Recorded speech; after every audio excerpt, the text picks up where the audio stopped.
باشە بەخێر بێن وردە وردە بەڕێزان کۆ ببنەوە لە یادی سەدەژ عوسمانە ئەم شەو بابەتێکتان بۆ بخوێنمەوە کە پێشش بڵام کردوتەوە بەڵام بە دەنگی خۆمەی خوێنمەوە بۆی کە هەروە بمێنێتەوە بۆ مێژوو لەم ڕۆژەیە کە 11 ساڵ تێپەڕێ بەسەر تیرۆرکردنی سەدەژ عوسمان بەدەستی بنەماڵی بازانی و خودی مەسعود بازانی کوڕی مەسعود بازانی بۆیە ئەم شەویش کۆمەڵێک قسەباسان بۆ ئەەکەم و ئەو بابەتەتان بۆ خوێنمەوە هیوادارم کە سوودی هەبێ کە چۆن ڕفێنرا چۆن ترۆرکرا کێ کردی ئەوانە هەموو ئەوانە بەڕاستی بەحسەکەم بۆتان کە درێژیشی ناکەمەوە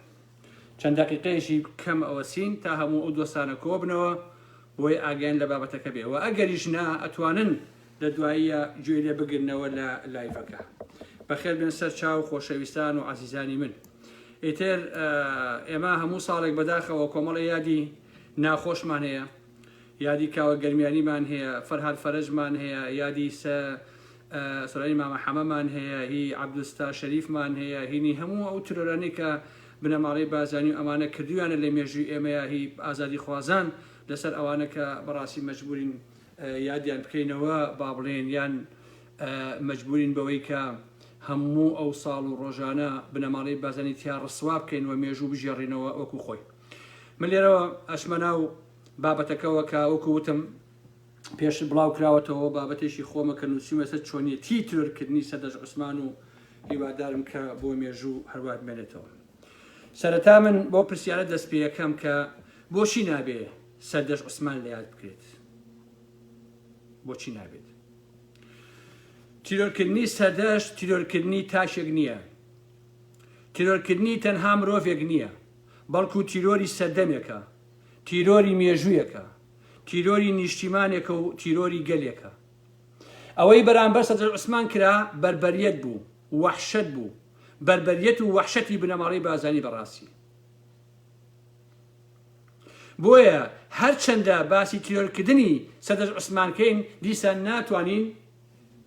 واقعەکە بژێڕینەوە و ناتوانین حەقی خۆی بدەین بەو ترۆرکردنە تیرۆرکردنی سەدەژ عوسمان شکاندنی کەرامەتی کۆمەڵگەی کوردی بوو بەڕاستی هەتا کەرامەتی ئینسانیشە وردکردن و پارچە پارچەکردن و تیرۆری خودی ئازادی و تیرۆرکردنی خودی مافەکانی ئینسان لە واقع ئەوەیشی کە بەڕاستی بۆ هەموومان جێگەی داخێکی زۆر زۆر و داخێکی گرانە ئەوەیە 11 ساڵ تێپەڕێ کەچی بکوژەکانی تیرۆریستەکان کە مەسعود بازانیە هەروە ماوە لەوەش بێشەرمانەتر و بێحەیایانەتر ئەم کابرا چنگ سوورە ئەم کابرا دەست و پەنجە خوێناویان کردوتە سەرۆکی دەعبایەک کە بەڕاستی ناوی حکوومەتە عەلەساس ئەمە بۆ خۆی ناخۆشە لە واقع ئەمە بۆ خۆی کارەساتە کە تۆ ئینسانێکی ترۆریست ئەوەی کە هەموو کورد ئەو ڕاستیانە ئەزانێ تۆ بێ بیکەی بە سەرۆکی حکوومەت ئەمە بەڕاستی کارەسات بوونی مەسعود بازانی لە ناو کایەی سیاسی و کۆمەڵایەتیە بەمانای کەلیمە شەرمەزاریە بۆ خەڵکی کوردستان بەڕاستی عەیبە ئارە بە هەموو مانایەک هەتا بۆ مێژوو عەیب و شوورەیە بەڕاستی بۆ ئەخلاقی سیاسی و کۆمەڵایەتی تاک بە تاشی و کۆمەلگای ئێمە بەڕاستی عەیبە کابرایەکی ترۆریست و ئینسان کوژ و سەردەشکوش یا سەرۆکی حکوومەتت بێ مەسعود بازانی پێویستە جێگای زیندان بێت خۆشەویستان چونکە سەرۆکی دەستگایەکە دەستگایەکی بەدناو کە بە ناحەق ژیانی لە دەیان و سەدان کەس زەوت کردووە و تیرۆری کردوون ئەوانە سەردەشت و سۆران و وەداد و ڕۆف ئاکرەی و نەزیر عومەر و فرانسیس و عەبدوستا شەریف کە دوو کتێبی نووسی بەرجی یەک و بەرجی دوو لە کەرکووک کە یادداشتەکانی خۆی بوو لە یادداشتەکانە باسی بنەماڵی بازانیەکە هەموو ئەمانە بەدەستی پاراستن و بنەماڵی بازانی تیرۆر کراون لاوەکە بزان چ کارەساتێک بۆیە لێرەوە من نیگەرانم لەوەی کە خەڵکی کوردستان هێشتا بە ئەرکەکانی خۆیان هەڵنەساون ئەمڕۆیان سبەی دەبێ خەڵکی کوردستان بە ئەرشی مێژووی خۆیان هەستن و ئەرشی مێژووی خۆیان جێبەجێ بکەن تا لەوە زیاتر شەرمەزاری بە دەرگای خوا بە دەرگای مێژوو و بە دەرگای نیشتیمان نەبین بەڕاستی دەبێت مەسعودی کوڕی مەسعود بازانی ترۆریست لە دەسەڵات بکێشنە خوارەوە و ئەبێ بیخەنە ناو زەبڵدانی مێژوو لە ڕاستیە هەم خۆی هەم باوشی و هەم بنەماڵەکەی چونکە ئەوانە خەتەرن بۆ کۆمەلگای ئێمە بەڕاستی ئەوانە ئایدزن بۆ کۆمەلگای ئێمە ئەوانە ئیتر بۆگەنیان کردووە کە وەختێ مرۆڤ ئەیان بینی لە شاشەی تیڤیەکانەوە بەڕاستی هێڵنجیان پێیان دێت ئەوانە جەردەن مافیان تیرۆریستن ئەوەی وەک ئەوان بیر نەکاتەوە ئێڕفێن و سەردەش ئاسا ناودەمی پڕەکەن لە فیشەک ئەمانە بۆ کۆمەلگای ئێمە بەڕاستی خەتەرن خۆشەویستان پێویستە ئەمانە زنجیر بکرێن و لە قەفەزات دایان بنرێ وەکو کۆمەڵێ وحوش وەکو کۆمەڵێ مرۆڤی سەرەتایی وەکو کۆمەڵێک مرۆڤی بەربەری خەڵک بچێت و تەماشایان کات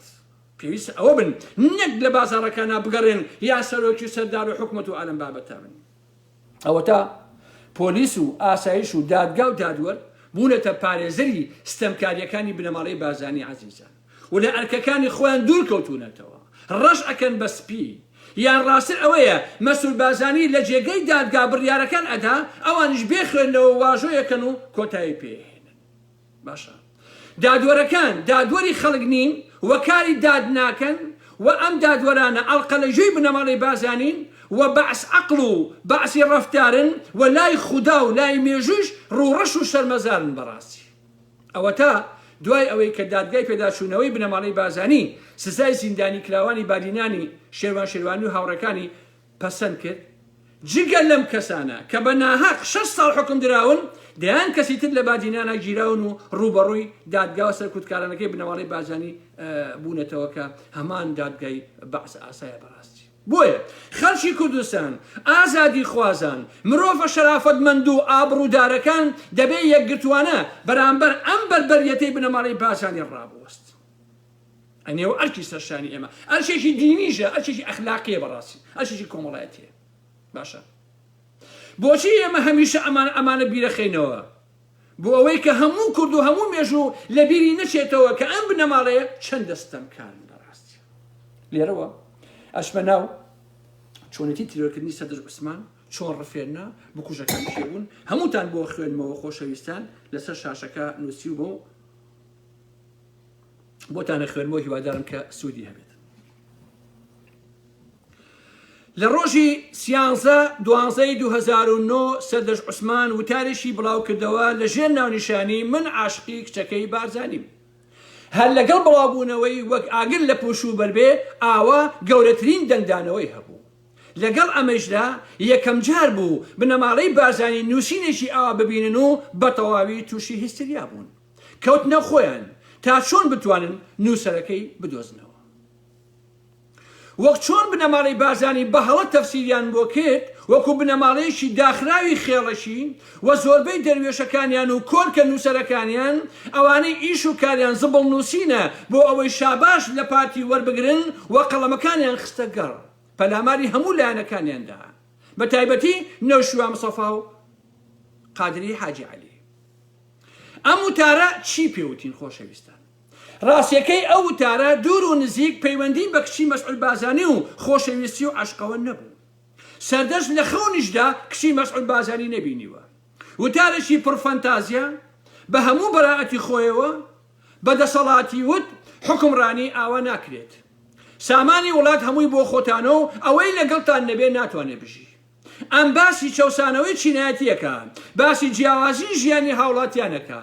چۆن ئەوان شاهانە لە ناو کۆشکەکانیانە ئەژین و ئەمانیش و خەڵک هیچ مەسعود لە کۆنگرەی پارتیدا ئەو نەگەوجە ئەڵێ عەشەتەکەم خاوەنی 1000 پیاوە هەموویان فیدائین بۆ من لێرەوە مەسعود وا تێگەیشتووە مسکێنێک داوای کچەکەیەکە یا مسکێنێ عاشقی کچەکەی بووە ئەمە لە کاتێکدا نەکشێک لە ئارادا هەیە نە عەشقێک سەردەش لە ڕێگای ئەو وتارەوە باسی نەعەدالەتیەکە دەڵێ ئەم وڵاتە بۆ ئێوەیە ئەگەر نەبینە خزمتان ناتوانین بژین ئەگەر ببمە زاوات دایکم دەبەمە لای باشترین دکتۆر لە ئەمریکا ئەگەر ببمە ئاوەزاوای نێچیر ئەوە سەگی ئیسرائیلی شەوانە پاسەوانی ماڵمانەکە خۆشەویستان نووسەرێکی هۆڵەندی هەیە لە ڕۆمانێکە باسی کوڕێکی هەژارەکات کە عاشقی کچی پاشای هۆڵەندا بێ کوڕی عاشق هەمیشە بە دۆری ماڵی پاشا ئەگەڕێ تا بەڵکو کچە ببینێت و پێشنیاری خۆشەویستیەکەی بۆ بکات. ڕۆژێک کچە ئەبینێت و دەستەی دڵی بۆ کاتەوە کە خۆشیەوێ. کچەی پاشا کاتێک دەزانێ کوڕە سوالکەرێک خۆشی دەوێ بە گریانەوە ڕاکاتەوە بۆ لای باوکی ئەڵێ باوکە کوڕێکی سوالکەر و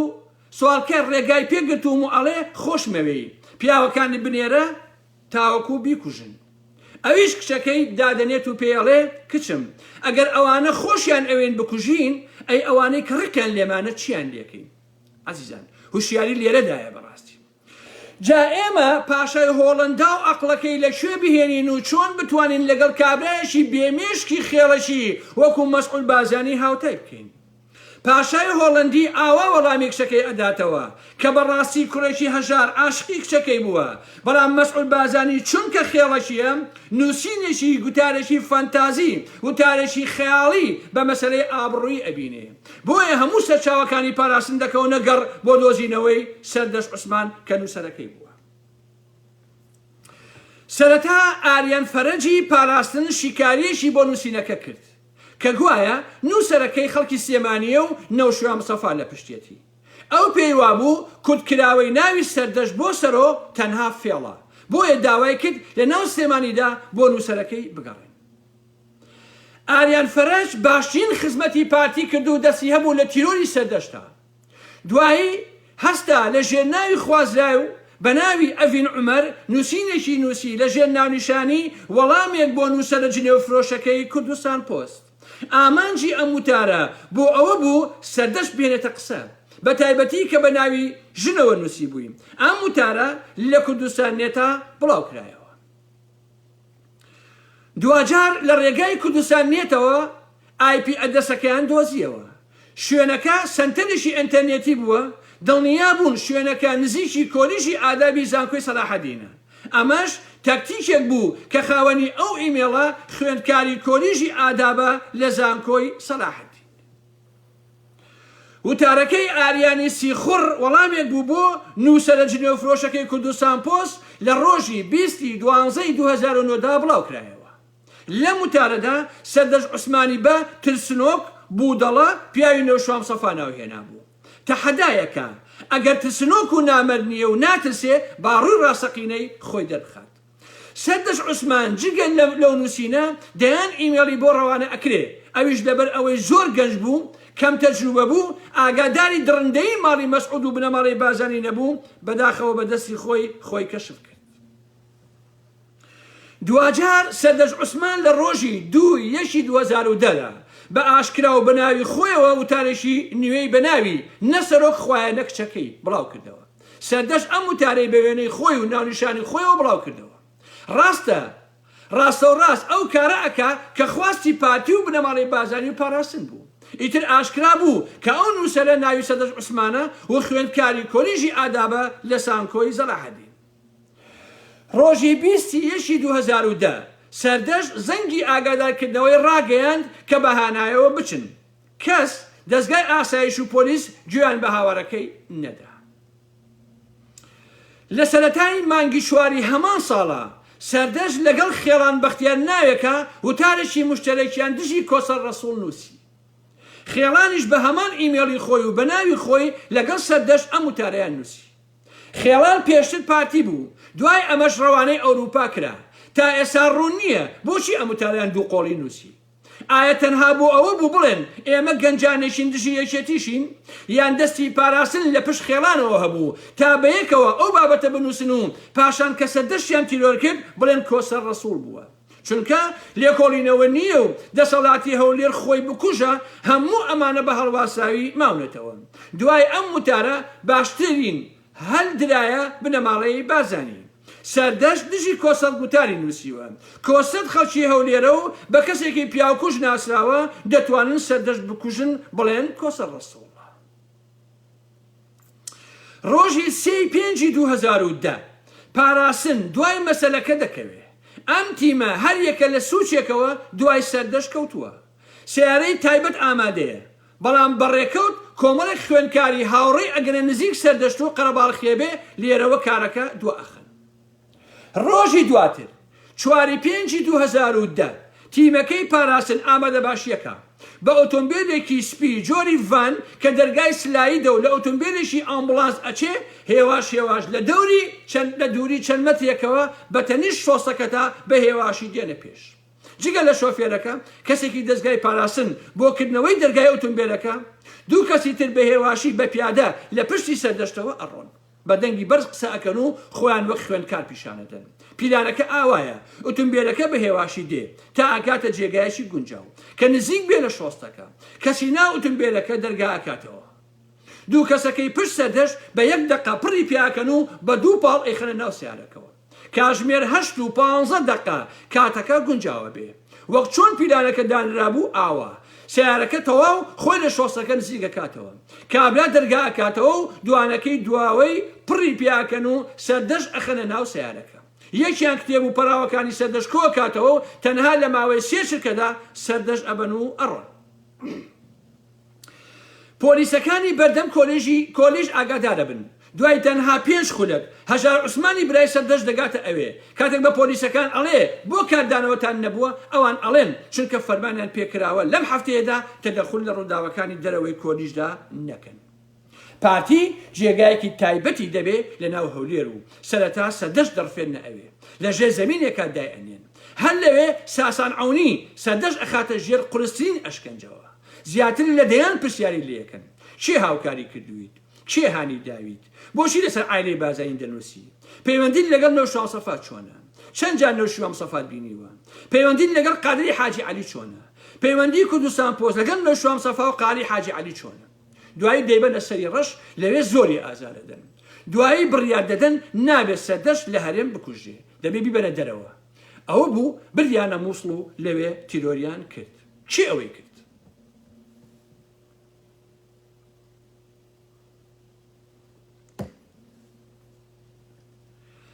مەسئول بازانی فەرمانی کرد بە بەختیاری حەسەن نەجەفی ئەو کارە بکە بەختیار حەسەن حەمە ڕەحیم ناساو بە بەختیاری حەسەن نەجەفی لە بنەڕەتا کوردی ڕۆژهەڵاتە باوکی واتە حەسەن نەجەفی دووکانی فرۆشتنی کەمالیات و جلوبەرجی هەبوو لە بازاری عەسری سلێمانی لەبەر ئەوەی پەیوەندیشی گوماناوی هەبووە لەگەڵ بەعسا پێشمەرگە چەندین جار هەڕەشیان لێکردووە بەختیار پۆلی شەشەمی زانستی تەواوەکە لە ساڵی 1984 بە ئاسانترین شێوە لە کۆلیژی سەرباسی بەعس وەرەگیرێ لێرەوە دەبێتە ئاڵقە لە جوێی بەعس هەر لە بەغادا ئامەزرێ خۆی گەیاندۆتە هێزەکانی گاردی کۆماری و کۆشکی کۆماری بەغدا دوای ڕاپەڕین لە ترسی تۆڵەی سلێمانی لە هەولێر خۆیان دەشاردنەوە چۆن نۆکەری بەعس بوون ئاوا دەبنە نۆکەری بنەماڵی بازانی بەختیار ئەفسەر بوو هەموو خاڵەکانی کۆنتڕۆلی هەولێر مووسڵی بەڕێوە ئابرد ئەفسەرانی ئەو خاڵانە لەژێر بەڕێوەبەرایەتی خۆیدا بوو لێرەوە بە ئاسانترین شێوە دەپەڕێتەوە ناوشاری مووسڵ بەختیار کەسێکی زۆر شارەزا و پسپۆر بووە لە ڕفاندن و تیرۆر و ونکردندا ئەو شەوە سەعات 11 لە هەمان جێگادا سەردەشت تەسلیمی بەختیار و دوان لە هاوکارەکانی قادر عەبدوڵڵا خدر و نازم ڕەمەزانە کرێت ئەوانیش دوایی ئازارێکی زۆر واتە دوی شەو دەیخەنە ناو ئۆتۆمبیلێک و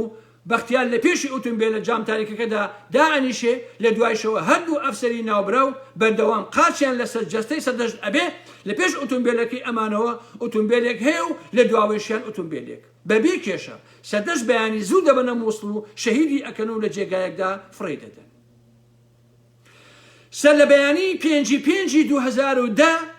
کاتژمێر 6 ئێوارە تەرمی سەردەشت لەسەر شۆسەیەک لە شەقامی حەیل مەزارە نزیک شەقامی دۆمیز لەدۆزرێتەوە بنکەی پۆلیسی ئەحرار تەرمەکەی هەڵ ئەگرێتەوە و ڕەوانەی پزیشکی دادوەری ئەکەن تەسفیەکردنی بکوژەکان یەکەم لیوە بەختیار حەسەن نەجەفی دووهەم قادر عەبدوڵڵا خدر سێهەم نازم ڕەمەزان چوارەم ئەحمەد کۆیی لە ڕۆژی دەی 4 2011 ساسان عەونی لەگەڵ تیمێکی تایبەت ڕاهێنراو لە پاراستن چوونە مووسڵ لە دوو کاتی جیاوازدا لە هەمان ڕۆژدا سەرەتا قادر عەبدوڵڵا و نازم عومەریان دەستگیر کرد و بردنیانە ماڵێک لە بەشی ڕۆژهەڵاتی مووسڵ دوای چەند ڕۆژێ دەکوژێن و لاشەکانیان لە دەرەوەی شاری مووسڵ دۆزرانەوە و تەسلیم بە کەسوکاریان کرانەوە کەسوکاری ئەم دوو کوژراوە تەنها پێیان وتراوە و بڵێن بە دەستی ترۆریستان کوژراون و تەواو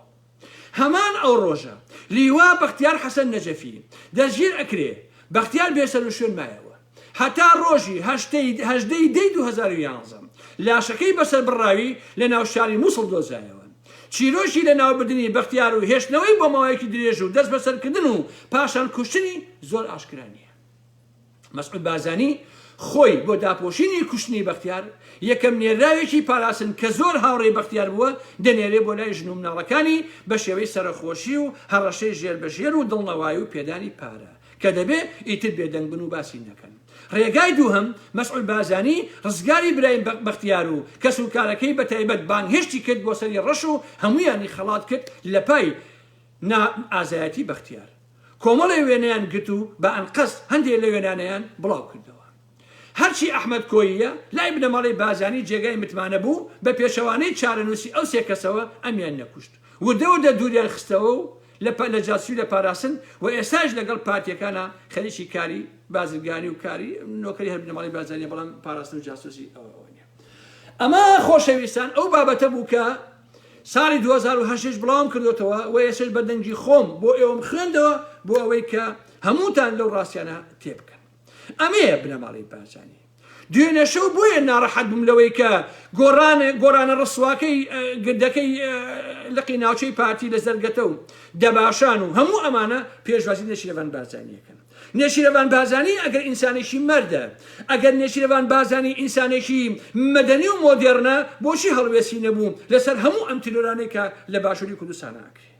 بۆچی لەسەر سوانی مامە حەمە قسەی نەکرد لەسەر کاوە گەرمیانی قسەی نەکرد کە یەکێتی کوشتی لەسەر نازانم سەدەش عوسمان قسەی نەکرد لەسەر وەداد حسین و دەیانی کە هەڵوێسی نەبووە کەواتە ئەبێ هەمومان لەوە تێبگەین کە نێچیر و مەسول و ئەمانە هیچ جیاوازیەکیان نییە بەڕاستی وەکو چۆن کورد ئەڵێ ئەوەی لە مشک بێ جەواڵت ڕێ بەڕاستی ئەوانە هەموویان نەوەی مشکن و هەر هەمووشیان لە واقعا جەواڵ دڕن ئەمە ڕاستینەی ترۆی سەدەر عوسمانە لەبەر ئەوە دوێنێ شەو زۆر نیگەران بووم هەندێک برادەیش ئەڵێن کاکارام تۆ تووڕابیت و نابێت کاکە چوو بۆچی تووڕە نەبن بە قوربانتان بن خۆ من دڵاری ناکەم لەگەڵ یەکێتی و پارتی و گۆڕانە عەزیزانی من ئەوانە ئینسان کوژن ئەوانە جەردە و مافیان ئەوانە وەڵامی هیچ کەسێک نادەنەوە ئەوانە 30 ساڵە ناتوان خۆیان چاکەن ناتوان کۆمەلگا چاکەن حتا ناتوان هەنگاوێ بنێن بۆ ریفۆرم خوازی خەڵک ئێسەش موچەی نییە ئێسەی ژیان و گوزەرانی نییە ئێسەش ئازادی لە خەتەرایە ئەمڕۆ دەیان کەسی کە لە بەدنانە دراون بە دادگاکەی بنەماڵی بارزانی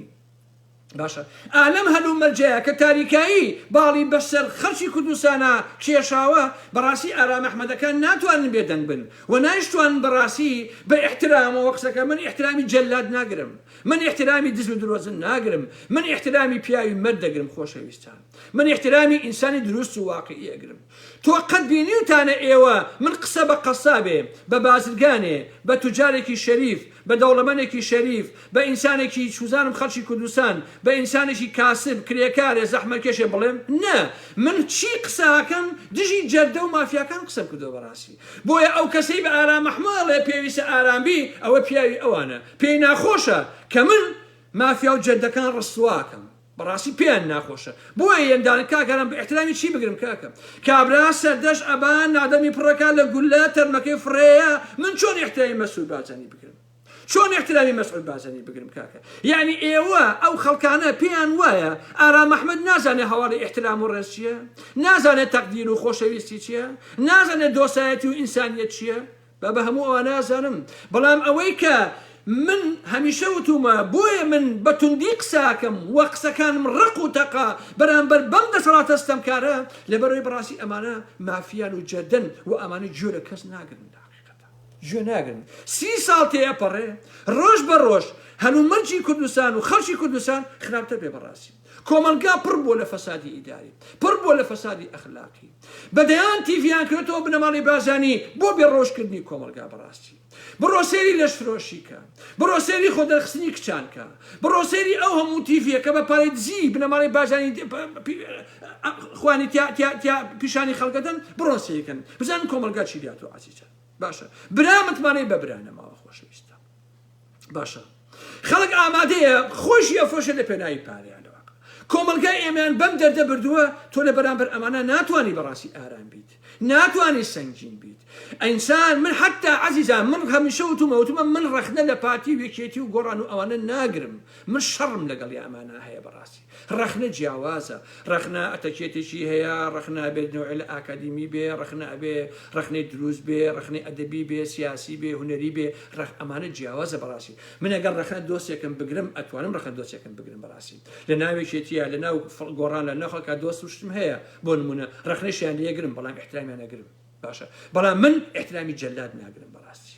من لەگەڵ ئەمانە شەڕمە لە واقع چونکە بۆ لەبەرەوەی ئەمانە گوێ لە ڕەخنە ناگرن عزیزان پارتی وێشێتی گۆڕانیش کە هەمویان ئەمانە سەر بە یەک قۆناغی مێژووین لە حەقیقەتە باشە ئەمانە هەمویان لێگەچن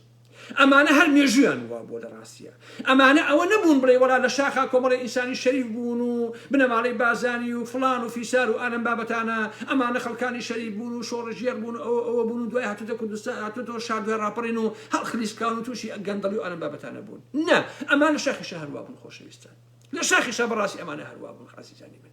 دەوە دڵنیاتانەکەمەوە وەڵا پێشمەرگەی ژنەکەی جوان بووی لە دواوە کشتیوانە بۆی لەگەڵ ژنەکەی سێکسکە باشە بڕواتانە بێ ئەچوونە ماڵی فەلاحی داما و فەلاح نانەکەی ئەیانێ کەسی بە چاوی حیز دوو لە ڕێوەسەری ژن و کشی خەڵکیانە کرد هەروە فاسد بوون کاکە باشم یەکێ لە فەرماندەکانیان کە هین باسیەکە کە یەکێ لە کتێبەکانە باس کراوە قەینا ناوەکەی نابم ئەڵێ وەڵا برا من لە حەچی گوندە دەنچێکم نەبێ ئیدارە ناکەم واتە لە هەموو لادەیەکە بە دەنچێکی هەبێت باشە مەلەفیشی دەرکەوکە لەگەڵ بەعسا بووە پێشوتیش جا عەزیزانی من ئەمانە لە شاخی شەهر وا بوون لە ڕاستیە حەقم نییە پێشمەرگەی شەریف هەبووە ڕاستە پێشمەرگەی جوان هەبووە ڕاستە پێشمەرگەی دڵسۆز هەبووە ڕاستە لە دوای ڕاپەڕینشەوە ئەو پێشمەرگانی کە لە شاخە ئینسانی شەریف بوون و بەڕاستی پێشمەرگە بوون هەروە شەریف ماونێتەوە من زۆریان لەم شەریفانە ئەناسم بەڕاستی کە بەڕاستی ئینسانی بە حورمەتن بەڕاستی پێشمەرگە بوون بەڕاستی بۆ تێکۆشان شوێ دەرەوە بەڵام سەرکردایەتی ئەم حیزبانە بەڕاستی حەکمیانەکو یەکوان و هەمویان تاوانکار بوون بەڕاستیە ئەگینا من بۆ خۆم گلەیم لە زۆر لە پێشمەرگە نییە ئەزانم پڕ بۆ لە ئینسانی جوان دایک بە گۆرەوی چنین و بە پاقلاوە و بە نازانم جەلی دروستکردن و بە قوڵ بەسەری کوڕی پەروەردە کردووە ناری بۆ پێشمەرگایەتی ئەمانە یا بە کوشتیان داوە خۆشیان دوای هاتنەوە هەمویان بوو بە دز و درۆزنەوەوانم بەوتە بە هەزاران پێشمەرگە هەیە لە یەکێتی لە حیزبەکانە نانێ بیخۆ باشە دانەیەکی پیشان نا پێشمەرگێکی پارتی لە چەند شەماڵ خەڵک پێیان ڕابوە پێیان وت ئەیلولی پێیان ڕابوە بەڕاستی باشە لە شاخی شەهر پیا و کوش بوون خۆشەویستان ڕەفیقی یەکتریان کوشتووە داوەتیان بۆ کردووی سەر داوەتێکە کوشتوویتیان باشە لە پەنا خۆیان ناخەواندوویتیان شەو بە جامانەکەی خنکاندویانی عەزیزانی من ئەمانە هەروە بوون لە ڕاستی هەمیشە هەروە بوون خۆشێکۆی شیعەلی و دەیان و سەدان ئینسان هەیە خۆ عەزیزان باوەڕتانە بێ لە ساڵی بەتایبەتی لە 75ەوە لە 75 و 76ەوە 76ەوە حتا 96 و 97 بڕۆن ئێوە سەیری مێژووی پارتی وێچێتی تەمەەن گۆڕانیش هەر پارتی هەرێکێتی پارتی بوون فەرقیان ناکەم بەڕاستی بڕۆ سەیری مێژووی ئەوان کەن بزان ئایا ئەوەنەی کوردیان کوشتووە بەعسیان کوشتووە بڕۆ سەیریکەن خۆشەویستە باشە ئەگەر لە شوێنێکە جندیشی عێراقیان کوشت بێ 100 کوڕی کوردیان کوشتووە ئەمانە خۆ ئەمانە هەر کوردیان کوشتووە خۆشەویستانێکێتی پارتی لە شاخە حسێک هەمویان بەس خەڵکی یەکتر کوشتن بوون خۆ باش نییە بە هەزاران هەزار ئینسانی کورد کوژراوە بەدەستی ئەم حیزبانە کەواتە ئەمانە هەر مێژویان پیس بووە هەر مێژویان چاپەڵ بووە لە شاراوان لێ نەهاتووە لەبەر ئەوەیە من هیچ کاتێ بڕوان بە ڕیفۆرم نەبووە یەکێتی و پارتی ڕیفۆرم ناکەن عەزیزان ئەمانە ڕیفۆرم ناکرێن چونکە معدەنەکەیان هەر چاپەڵە معدەنەکەیان پیسە باشە یەکێتی هات وتی ئێمە نوێگەریەکەین و کۆمەڵە دەموچاویتر هاتووە ڕاستە ئەم دەموچاوانەوەکو لاوری شەڕجەنگی پاڤێڵ تاڵەبانی قوبا تاڵەبانی مەسعود سەرکردەکانی تر ئەمانە بەشداریان لە شەڕی ناوخۆ و کۆمەڵی موازعانە کردووە ئەمە ڕاستە باشە بەڵام هەمان عەقڵ ئیشەکەن هەمان تەسەووریان بۆ دنیا هەیە باش نییە شانازیەکەن بەو مێژە چاپەڵەی پێشووتری یەکێتیەوە بنمونم یعنی ناتوانن سەردەمیانە بیرکەنەوە ناتوانن سیاسەتێک بکەن کە دوور بێ لە سیاسەتی ئەوانەی پێشووتری خۆیان ناتوانن ئەوەی کە پێیان ئەو نوێگەری بتوانن نوێگەری بکەن لە شتێکە ئەمە بۆ خۆی کارەساتەکەیە باشە یعنی کۆمەلگای ئێمە زۆربەی لێگەشی من لە مەجاتە کاتان ناگرم خۆشەویستە ئەو بابەتم پێشکەشکردن یادی سەدەس عوسمان هەمیشە لای ئێمە پیرۆزە هەموو ساڵێک لەم ڕۆژەیە بنەماڵی بازانی و بکوژەکانی ڕسواکەین لە حەقیقەتە ويادي كاوە گەرمیانی ويادي سۆرانی مامەحەمە ويادي عەبدوستار شەریف ويادي فەرهاد فەرەج ويادي ڕەوف ئاکرێ و نەزیر عومەر ڕێناس و فرانسیس و بەدەیان و سەدانی ئینسانی قەڵەم بەدەست کە بەدەستی بنەماڵی بازانی ئەوانە شەهید کراون تیرۆر کراون ئێمە ساڵانە یادیان دەکەینەوە و ئەم مێژووە بە قەڵەمی ڕەش لە سەرەوەی لاپەڕەکانی مێژووە ئەنووسێنەوە بۆی بنەماڵی بازانی بزان کە لە مێژووی ئێمەیە جگەل لە خیانەت جگەل لە دزی جگەل لە تاڵانی جگەل لە زیندان جگەل لە کوشتەوژیان نەکردووە ئەو مەلام سەفای ئەم شەوی لە هەموو شوێکی ناخۆشتر بێ ئینشەڵڵا هەروەکو ئەم قورانەی پیا و کوش بوو بەڕاستی مەلام سەفای یەکەم کەسێکە جوێن و سوکایەتی و بێحورمەتی هێنایە ناو ئەدەبیاتی ئێمە باشە ئەدەبیاتی سیاسی ئێمە ئەم بەیانیە پارتیەک لە دووهۆکەوە 100 جوێنی سووکی بە کەس و کار و بنەماڵمداوە خۆشەویستە مە پێکردن ناکەتەوە بۆ چونکە ئەدەبیاتی مەلام سەفایە بەڕاستی مەلام سەفا هەروە دەمپیز بۆ خۆشەویستە باش نییە تیرۆری نارانی سیاسی تیرۆری جەستەی مەلام سەفا هێنایە ناو ئەدەبیاتی سیاسی ئێمەوە باشە یەکێتی و ئەمانش لەوانەوە فێر بوون لە حقیقەتە کە تیرۆری نارەکانی خۆیان کرد باشە ئەمە ئەو واقعەیە بەکر عەلی بەدەستی ساڵح عەزیز و یەکێتی تیرۆر کرا بەداخەوە ئەویش هەمیشە یادی هەروە لە دڵمانە ئەمێنێتەوە تاتی بەکر عەلی کە من خۆم دۆستم بووە لەگەڵ یا گەڕاوم دانیشتوم چام خواردوتەوە زیاتر کە ینی تێکەڵی بووم یا فەرهاد فەرەج و ئەمانە هیچ کاتێک لەبیر ناکرێن بەڕاستی ئەوانەی کە یەکێتی تیرۆری کردوون ئەوانەی کە پارتی تیرۆری کردوون هەروە لە مێژووان نووسێتەوە بۆیە خۆشەویستانی من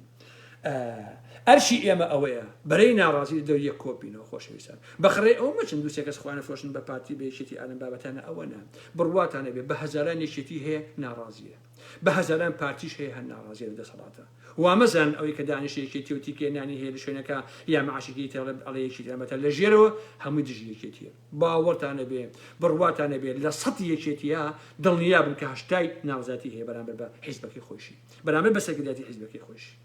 بە هەزاران پارتی هەیە بڕواتان هەبێ دژی بنەماڵی بازانیە بەڵام نایەنە قسە بکە ئەوەیە کێشەکە بە هەر حاڵ شەوگاتان خۆش بێ حورمەتێکی زۆرم بۆ هەموو لایەتانەیە سپاس بە گوێگرتنتان خۆشەویستان و عەزیزانی من خواتان لەگەڵ